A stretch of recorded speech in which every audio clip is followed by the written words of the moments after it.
com o programa Brasil Cristão, ao vivo para todo o Brasil e além do Brasil nós estamos, em graças a Deus. Muito obrigada por estar conosco nesta tarde. Hoje o assunto é racismo e a dignidade humana. Nós explicamos no primeiro bloco, né, a dignidade humana, como Deus criou o ser humano, como que o pecado estragou, né, essa diferença com que Deus nos criou, diferentes uns dos outros, justamente para que vivêssemos, aprendêssemos a viver em dignidade uns com os outros.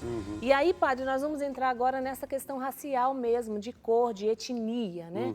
E a gente foi para o intervalo quando eu disse que as pessoas, muitas pessoas, segmentos, né, grupos, taxam a igreja como implantando o racismo, porque apresentam um Deus branco por aquilo e por aquilo outro, mas de fato isso não é a realidade. Nós vamos aprender agora sobre isso também. Não, a tradição cristã, ela apresenta os fatos como são.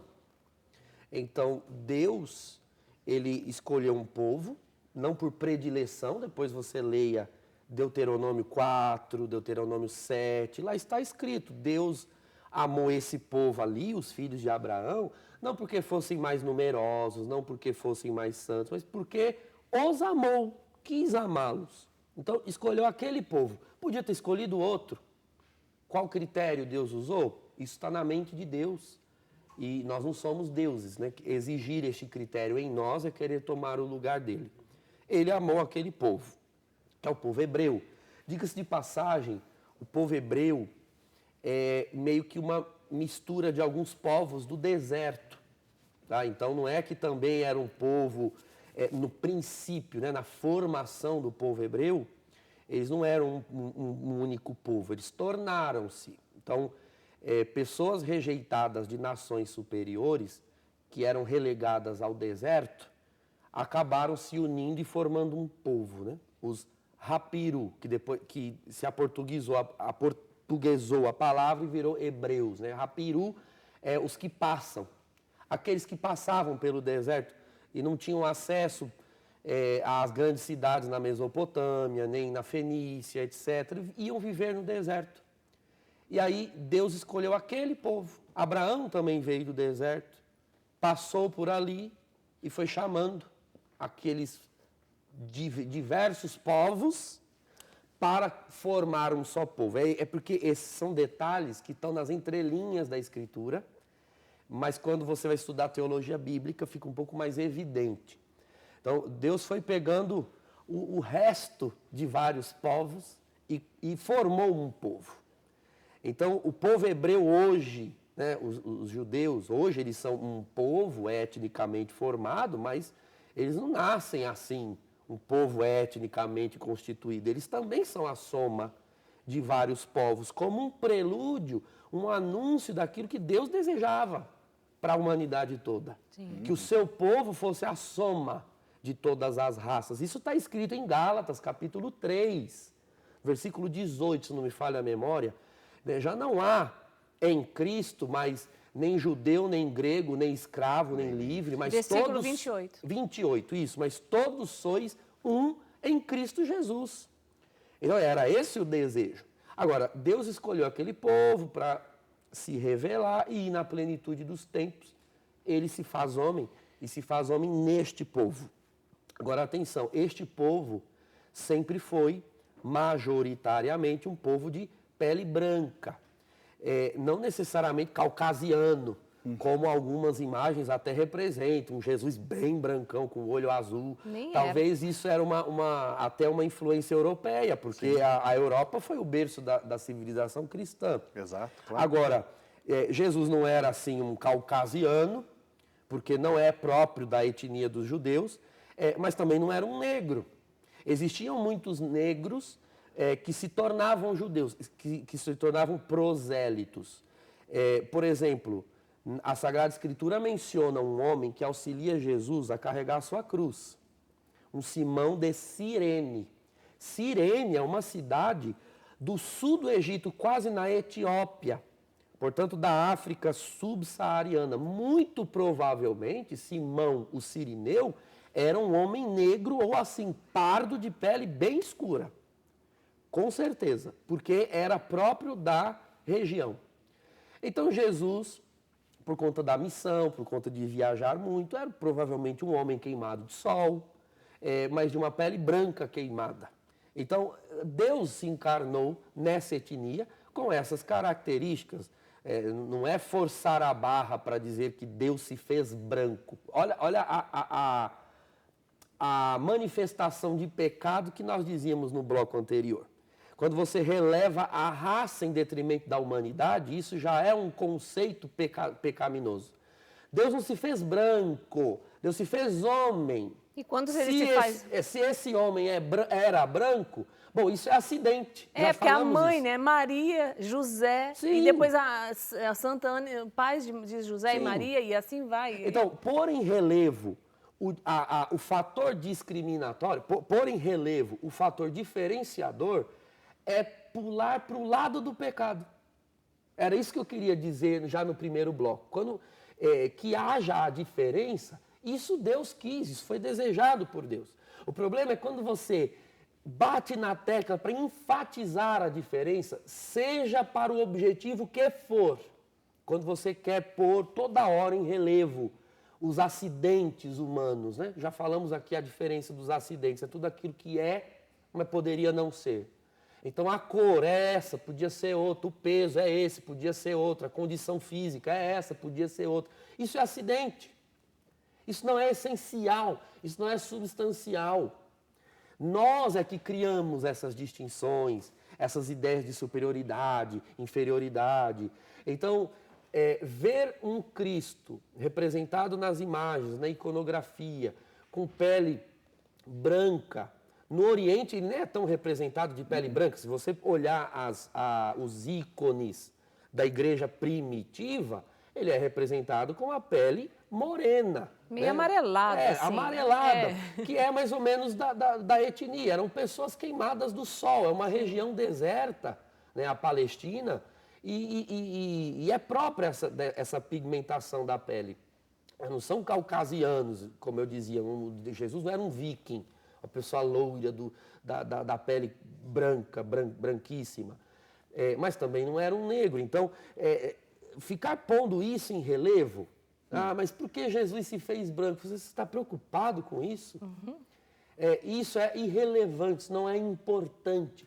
O pecado dá importância a isso, entendeu? É o pecado, é a atitude de pecado que começa a procurar razões para tornar um ser humano superior a outro, uma comunidade superior a outra, uma nação superior a outra, e começa a procurar critérios para embasar essa superioridade ou inferioridade. Isso é comportamento pecaminoso na sua essência, né? Desde o princípio. Historicamente, o que nós vemos, padre, de povos, normalmente é isso, né?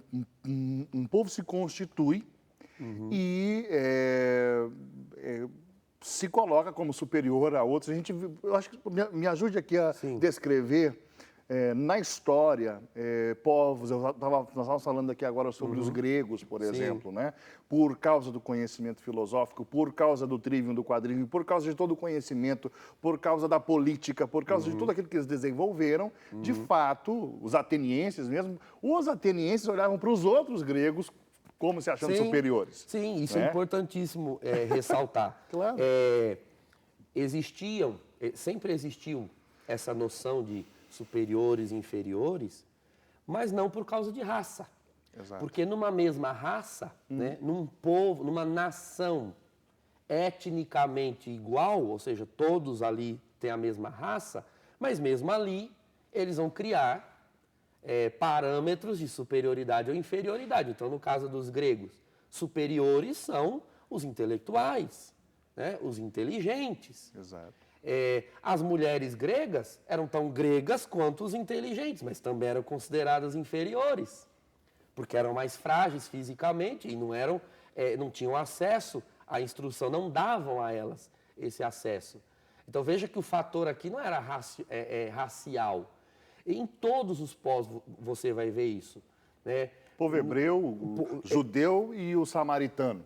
Exatamente. Todos filhos de Jesus ainda falou disso. Os samaritanos, os judeus e os ismaelitas, que depois se tornaram os muçulmanos, todos são filhos de Abraão. Eles são etnicamente a mesma raça, mas se tornaram povos distintos. Se odeiam a ponto de estar se matando. Exato. Enquanto nós estamos Agora, nesse conversando momento. aqui. Exato.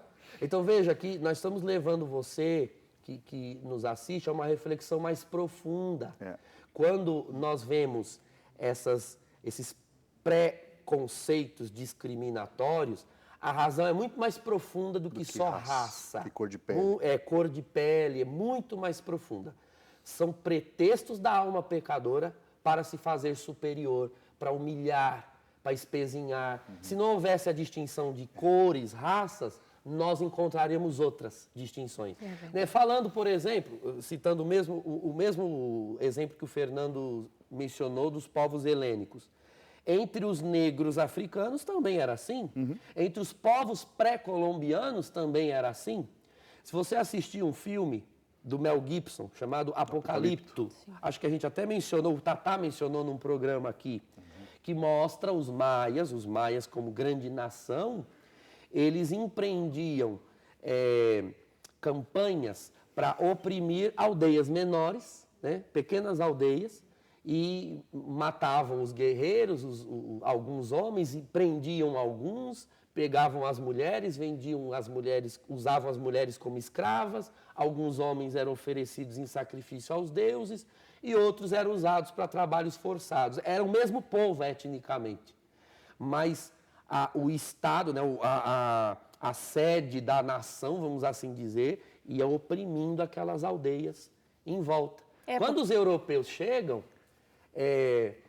eles tentam controlar os maias, não porque eram indígenas, mas porque eles tinham atitudes desumanas de opressão, de sacrificar seres humanos aos deuses, assim, coisas abomináveis. E aí cria-se, às vezes, a narrativa. O europeu branco veio e oprimiu o nativo porque era pardo. Ou porque... Não, ele não é por causa da cor da pele, era por causa de ações bárbaras de desumanidade que não convinham ao ser humano. Então as pessoas olham para a África e porque todos têm a pele escura, são negros, acham que todos são unidos. Aí olha para a Coreia porque todos têm o mesmo padrão físico, né? Acham que todos são unidos, que só existe essa... Na verdade, é uma falácia, que só existe essa guerra entre cores diferentes. E aí não é assim na África. Olhe para o Extremo Oriente, podemos usar a atualidade como modelo. Extremo Oriente. Você tem as duas Coreias, que já foi uma Coreia só, ou seja, são todos a mesma etnia, os coreanos. Mas a Coreia do Norte não tolera a Coreia do Sul. O Japão e a China, né, são todos orientais, mas o Japão tem um regime de governo e a China tem outro, e eles são extremamente opostos. Veja que é mais profunda a causa da oposição. A causa da oposição, às vezes, é ideológica, conjunto de ideias. Na grande maioria das vezes, econômica. O problema que está por trás é poder, é dinheiro. E aí, às vezes, isso resvala na questão racial, mas a questão racial não é a causa. Qual é a causa do escravagismo, então? Vamos entrar nela, porque aí a gente já vai tocando no drama que os negros viveram no Brasil. Sim, vamos falar de escravagismo enquanto enquanto fenômeno amplo. Não existiu só escravidão no Brasil. Se você pega a Sagrada Escritura, você vê, sobretudo o Antigo Testamento, falando de escravos. José do Egito, que é o mais famoso para as pessoas lembrarem. José do Egito foi escravo no Egito. No Egito eram todos brancos. E que cor José tinha? José era hebreu, José era branco. Ou seja, um escravo branco. Sara deu sua escrava a Abrão para que ele tivesse um filho com ela. Agar, estão todos ali na Palestina, né? na Caldeia, região da Caldeia. Eram todos brancos. Então Agar, escrava de Sara, era branca tanto quanto Sara. Era a cor que definia um escravo? Não era, nunca foi cor.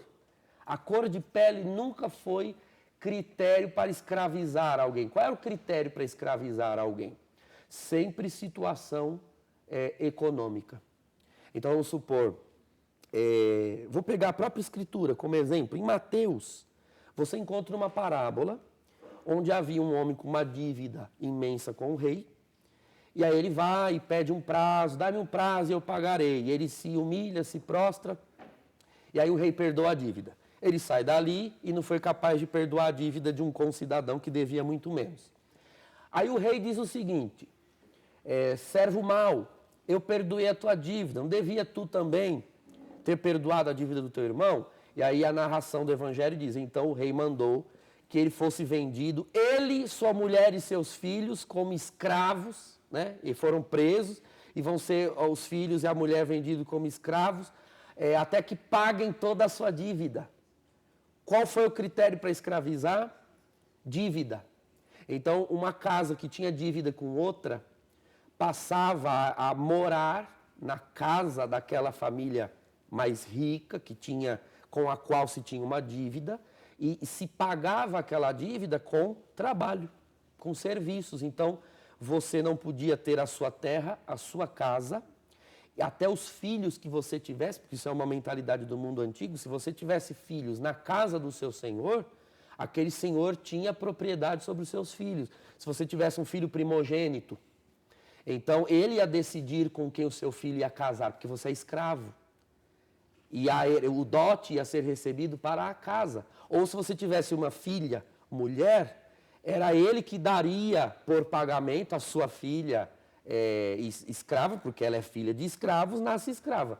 Daria aquela moça para os seus aliados, etc., porque é uma escrava da sua casa. E tem essa expressão na Escritura, né? Uma escrava da casa do meu Senhor, os escravos da casa de Jacó. Eram muitos. Por quê? Porque Jacó foi se tornando um homem de posses, de terras, de propriedades.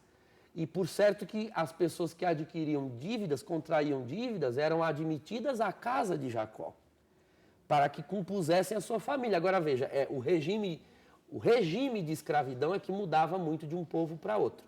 Existiam povos que tratavam os escravos como alguém da casa mesmo. Isso era muito comum, principalmente entre o povo hebreu. Então havia escravos e livres. Havia algumas restrições, né? Uma das restrições que a Bíblia põe em relevo é o acesso aos frutos da terra, né? O leite e o mel, ou seja, fruto da videira, vinho, uva, um escravo não tinha acesso. Por isso que o vinho é a bebida dos livres, tem esse sentido espiritual, teológico na Escritura. As romãs, as figueiras, um escravo não tinha acesso a esses frutos, comia outras coisas, era uma lógica do regime de escravidão ali. Então, o critério era esse. Se vendia, às vezes, o escravo por pagamento de uma dívida, ou, quando uma nação vendia escravos, era para enriquecer, né? Para adquirir mais poder econômico. Ou seja, não tinha nada a ver com a cor da pele. Nunca, o critério nunca foi cor. Então, vamos falar da escravidão na América, de forma geral, porque não foi só no Brasil.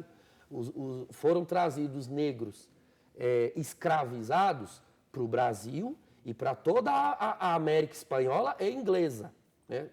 Estados Unidos, Canadá, os países hispânicos, também os de colonização holandesa, foram poucos, e franceses, mas também tinha escravos ali. O critério de escravidão era o seguinte: a África é um continente. Nós estamos falando de várias nações, vários povos. A África, né, dizer os negros da África, é muito simplista você tratar a África como se ela fosse um paísinho. Você tinha ali grandes nações e grandes povos, e você tinha tribos menores. Até hoje, pesquise, né? Leia livros, leia jornais. Até hoje existem conflitos entre tribos na África. Isso é desde das origens do povo africano. Se existe até hoje, imagine em períodos mais remotos.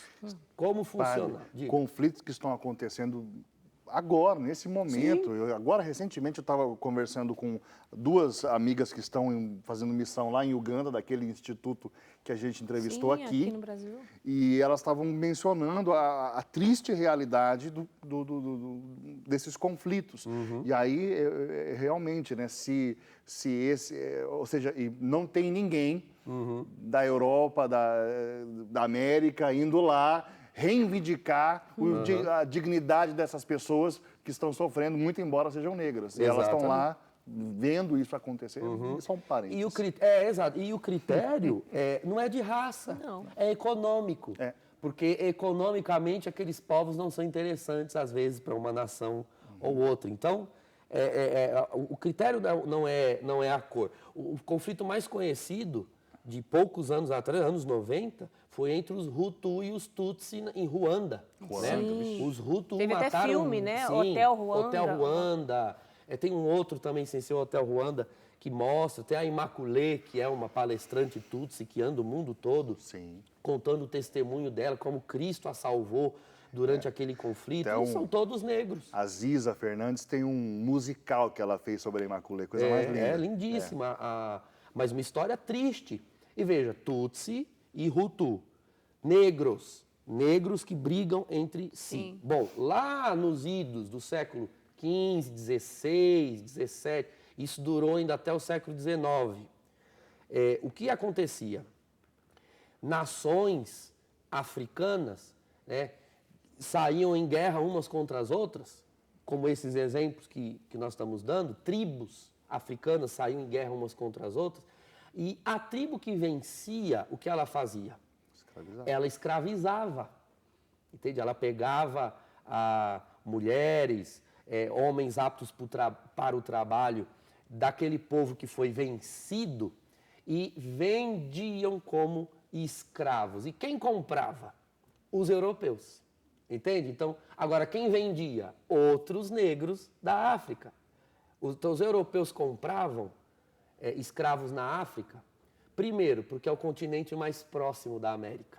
Era mais fácil trazer. E segundo, que na Europa não se tinha mais esse costume. Já tinha acabado. De um povo oprimir o outro e vender como escravo. Mas já teve, nós estamos contando exemplos aqui. Sim. É um costume bárbaro, é algo pecaminoso.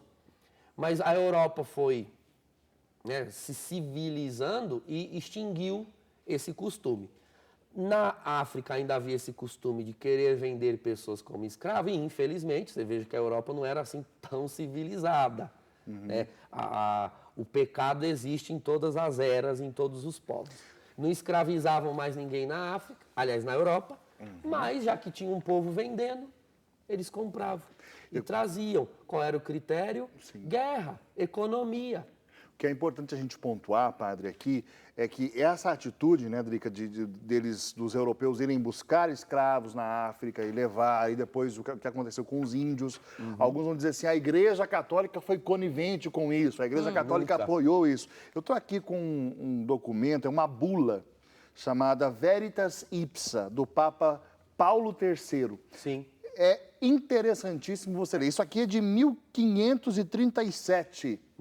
Né? Aqui condena taxativamente que se olhe para os índios ou para qualquer outro povo como inferior ou indigno de receber a mensagem do Evangelho e de viver de acordo com o Evangelho. Exato. Então, é uma bula que mostra que a Igreja, justamente quando estava acontecendo isso, dizendo a Igreja não é a favor disso. Aliás, a Igreja não só não é a favor disso, se você olhar para dentro da Igreja, não existe nenhum documento, nenhuma encíclica, nenhuma bula, nem nada, nenhum lugar. Você não vai achar em nenhum escrito da Igreja uma menção dizendo que existe uma raça superior à outra. Não, jamais. Existe que o branco é superior ao negro e ao índio, ou seja lá quem for.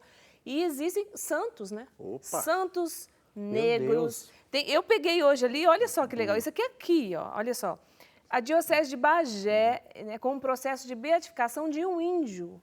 E no ano agora de 2020 que nós estamos, vai se abrir todo esse processo. O nome do índio é Cepé Tiaraju. Eu estou falando de algo bem desconhecido, mas ele é um índio mesmo. A foto, eu não consegui colocar a foto aqui para o diretor colocar.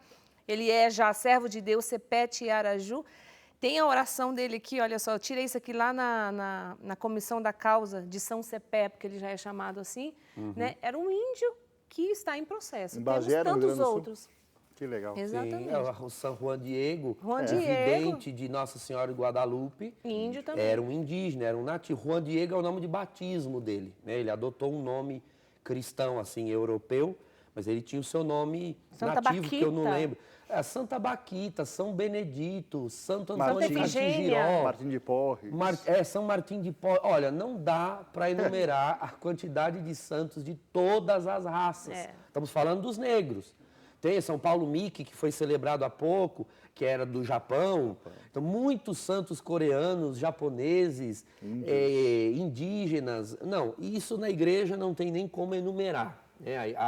O evangelho é para todos os povos e o que nós estamos querendo deixar claro aqui justamente é isso, que essas razões discriminatórias, infelizmente, elas existem por questões mais profundas que resvalam na racial. Mas o que seria, padre, isso? Então, onde foi o ponto em que se começou essa instrumentalização, vamos dizer assim, dessa briga racial?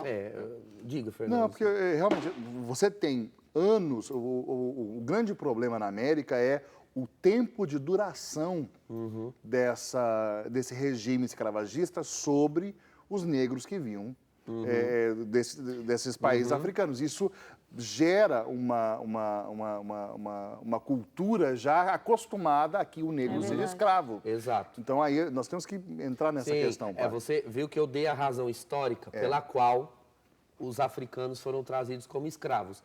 Ficou claro que a motivação foi econômica. Sim. Se europeu odiasse tanto negros pela cor, não teriam comprado escravos de outros negros. Teria escravizado eles também, né? Os vendedores. E não, era interessante para eles que reis de nações africanas continuassem empreendendo guerras, ganhando de outros povos e vendendo mais escravos. Agora, como todos os escravos, quase todos os escravos no Brasil foram trazidos da África, né? Não só do Brasil, na América toda. Aqui no continente americano, associou-se escravidão com cor negra. Mas nós já dissemos aqui que a razão desses povos terem sido escravizados não foi a cor, foi a condição econômica, a condição social em que eles foram postos lá na África por outros africanos. Eles foram subjugados em guerras e foram vendidos. Mas nós tivemos, antes da vinda dos negros, a escravização de muitos índios.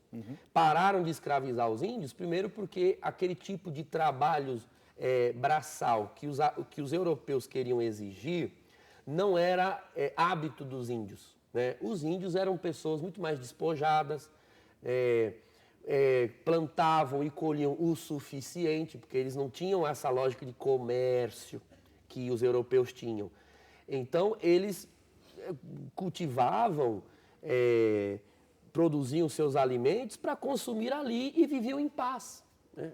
Eles não comercializavam entre as tribos. Então, os índios não tinham essa cultura, esse costume de trabalho braçal. Então, muitos adoeciam, morriam, acabavam sendo mortos porque os europeus achavam eles muito preguiçosos e porque aquilo não fazia parte da cultura indígena. Como na África já havia a cultura de cultivo de terra, pecuária, então a mão de obra dos negros já era mais habilidosa. Por isso eles foram trazidos.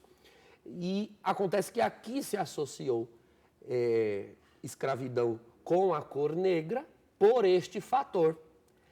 E nós estamos falando de um regime de escravidão que durou séculos. Exato. Então é muito difícil hoje desassociar a ideia de escravo com a cor.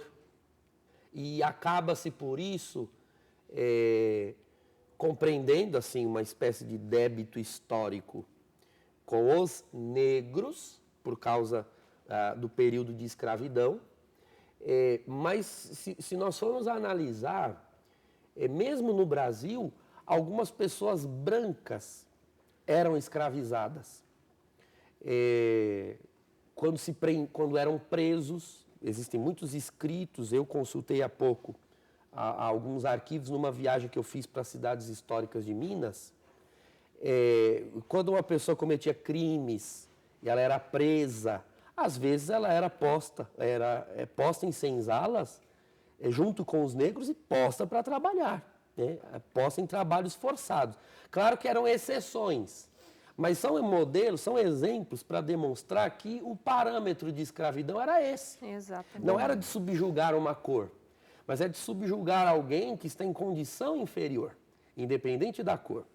Isso, infelizmente, se perpetuou por muito tempo em todos os países da América Portuguesa, América Espanhola, América Inglesa, mas a igreja, por princípios evangélicos, tem grandes nomes de oposição, né, pela fé, de oposição ao regime escravagista. Já na América Espanhola nós podemos mencionar Bartolomeu de las Casas, né, que lutou veementemente. Aqui no Brasil nós podemos mencionar todos os jesuítas, todos unanimemente, José de Anchieta, do qual já falamos aqui no programa, Manuel da Nóbrega, todos unanimemente eram contra a escravidão, e o fato de serem contra e não terem podido suprimir é a demonstração de que, embora o catolicismo fosse religião de Estado em Portugal e Espanha, a ingerência, o poder político da igreja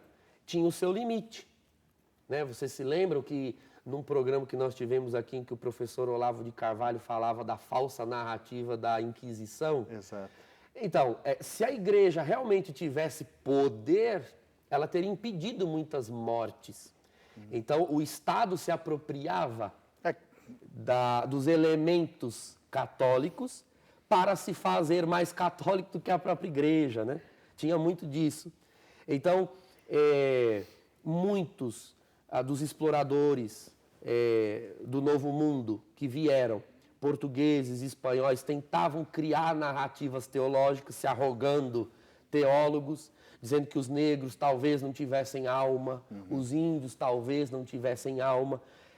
E às vezes você ouve em aulas de história, numa universidade ou no ensino médio, que a igreja dizia que os negros e os índios não tinham alma. Não, a igreja não.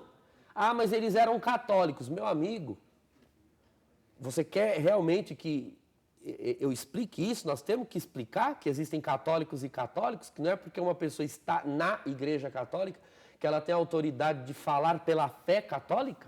Nós temos magistério, Nós temos magistério, então calma lá. Nós olhamos aqui, deixa eu ler um pedaço da bula do Papa Paulo III, Veritas Ipsa. Ele diz assim, né, conhecendo que aqueles mesmo índios, falando dos indígenas, como verdadeiros homens, não somente são capazes da fé de Cristo, mas que acodem a ela, correndo com grandíssima prontidão, segundo nos consta, ou seja, chegou ao Papa que muitos índios desejavam o Evangelho, e querendo prover nestas coisas de remédio conveniente, com autoridade apostólica, pelo teor das presentes, né, das presentes palavras aqui, determinamos e declaramos que os ditos índios e todas as demais gentes daqui em diante vierem à notícia dos cristãos, ainda que estejam fora da fé de Cristo, não estão privados, nem devem sê-lo, de sua liberdade. Isso aqui é uma alfinetada do Papa na escravidão.